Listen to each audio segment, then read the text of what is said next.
మోదీతో రేవంత్ భేటీ, నేడు ప్రధానిని కలవనున్న సీఎం. విభజన హామీలను నెరవేర్చాలని, రాష్ట్రానికి పెండింగ్ గ్రాంట్లను విడుదల చేయాలని కోరనున్న ముఖ్యమంత్రి. ఒక ప్రాజెక్టుకు జాతీయ హోదా ఇవ్వాలని విన్నపం. కొత్త ఇన్ఛార్జి దీపాదాస్ మున్షిని కలవనున్న రేవంత్ రెడ్డి. కాంగ్రెస్ పెద్దలను కలిసే ఛాన్స్. పార్టీ ఆవిర్భావ దినోత్సవం.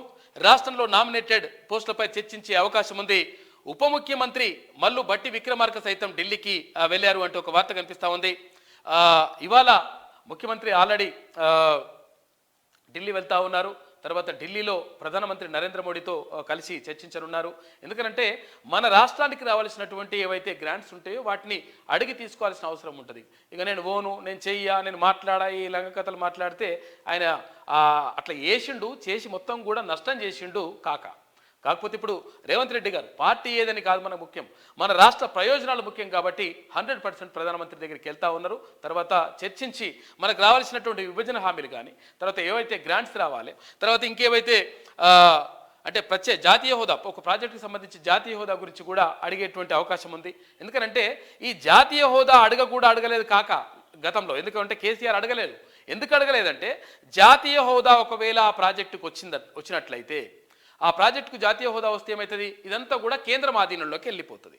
కేంద్రం ఆధీనంలోకి వెళ్ళిపోతే ఏమవుతుంది, దానికి ఖర్చు పెట్టేటువంటి ఖర్చును కేంద్రమే భరిస్తుంది. భరించినప్పుడు ఏమవుతుందంటే ఆ లెక్కలన్నీ కేంద్రం చూసుకుంటుంది.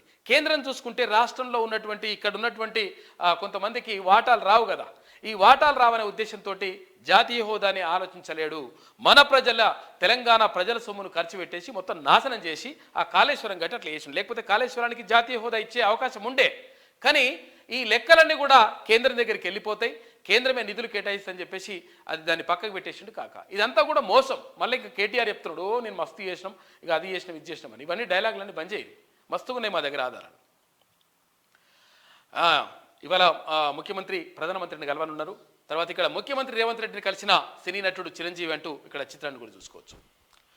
బియ్యాన్ని రీసైక్లింగ్ చేసే మిల్లర్లపై కఠిన చర్యలు. పౌర సరఫరాల శాఖను ప్రక్షాళన చేస్తాం. గత ప్రభుత్వ అక్రమాలపై విచారణ అని చెప్పేసి మంత్రి ఉత్తమ్ కుమార్ రెడ్డి గారు చెప్తా ఉన్నారు. ఇక కాళేశ్వరం లోపాలపై నజర్. 29న మేడిగడ్డకు మంత్రులు ఉత్తమ్, దుద్దిల్లా. తర్వాత అన్నారం, సుందిల్లా బ్యారేజీల వద్దకు ఇరిగేషన్ అధికారులతో సమీక్షించే అవకాశం ఉంది.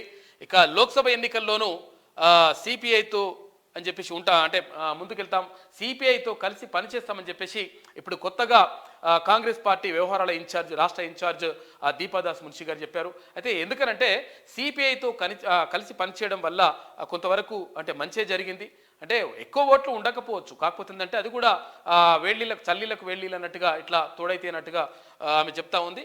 మరోవైపు ఏంటంటే ఇక్కడ కాళేశ్వరం లోపాలపై 100% నజరేస్తూ ఉంది ఇప్పుడున్నటువంటి రేవంత్ రెడ్డి ఆధ్వర్యంలో జరుగుతున్నటువంటి ప్రభుత్వం.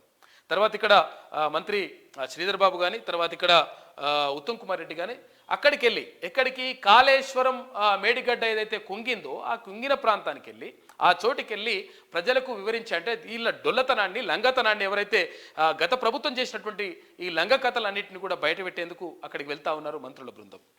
ఇదంతా కూడా తేలిపోతుంది. ఇదంతా కూడా ఇక మేము అట్లా చేసినాం, ఇట్లా చేసినాం, పీకేసినాం, ఇక మేము చిన్న లోపం జరిగిందట. చిన్న లోపం ఎట్లయితుందా బాబు? మొత్తం తీసుకొని కథం చేసి పడేసి దాన్ని ఉన్న నీళ్ళను ఇచ్చిపెట్టి ఇప్పుడు ఈసారి క్రాప్ హాలిడే ప్రకటించాల్సిన అవసరం పరిస్థితి వచ్చింది. క్రాప్ హాలిడే అంటే ఏంటిది? అయితే రైతులు పంటలు వేసుకోవద్దు. ఎందుకు వేసుకోవద్దు అంటే నీళ్లు లేవు. నీళ్ళు ఏమైనాయి అంటే ఆడ బుంగ పడ్డది, అది పర్రబట్టింది, తర్వాత దసికిపోయింది. దసికిపోతే ఏమైంది? అందులో ఉన్న నీళ్ళన్నీ ఇడిచిపెట్టిన తర్వాత నీళ్ళే లేకపోతే అక్కడ పరివాహక ప్రాంతంలో ఉన్నటువంటి రైతులు క్రాప్ హాలిడే ప్రకటించాల్సినటువంటి దుస్థితి ఏర్పడింది. ఈ దుర్మార్గానికి కారణం ఎవరంటే గత ప్రభుత్వము, బీఆర్ఎస్ ప్రభుత్వము, కేసీఆర్ ప్రభుత్వం. ఇప్పుడు కేటీఆర్ చెప్తున్నట్టుగా మరి దీని గురించి పోతివి అంతా మంచిగా జరిగిందట. మంచి జరిగింది.